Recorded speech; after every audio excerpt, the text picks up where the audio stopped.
In the roaring 1920s, America was obsessed with a new miracle substance: radium. It was everywhere, in toothpaste to make teeth whiter, in cosmetics to give skin a radiant glow, and even in water as a health tonic. But its most lucrative use was in warfare and watches.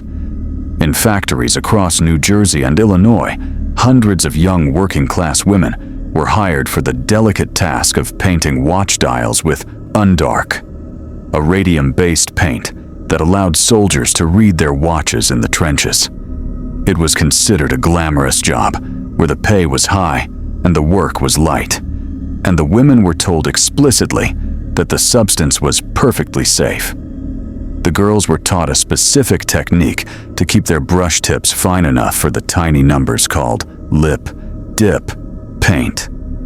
They would point the brush between their lips, dip it into the glowing radioactive sludge, and paint the dial hundreds of times a day. Unaware that they were swallowing poison, the girls had fun with it. They were known as the Ghost Girls, because by the time they left work, their clothes, hair, and even their skin would glow in the dark streets. They would paint their nails and teeth with the residue to show off to their boyfriends at dance halls, literally glowing with the energy that was slowly killing them. The horror didn't happen all at once. It started slowly.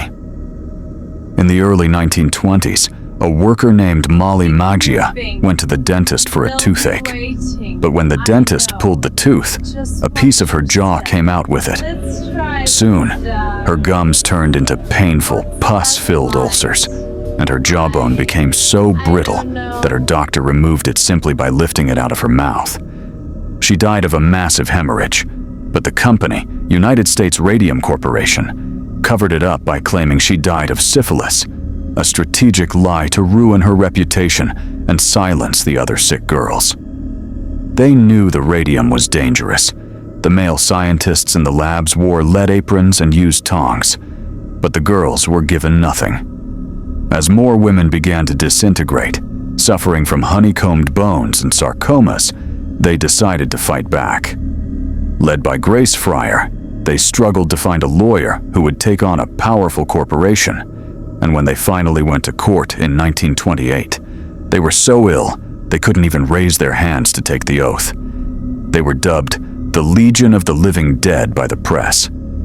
Although many died before seeing justice, their battle changed everything, leading to the establishment of the first real labor safety laws in the United States, and eventually the creation of OSHA. Today, if you visit their graves with a Geiger counter, the needle will still jump.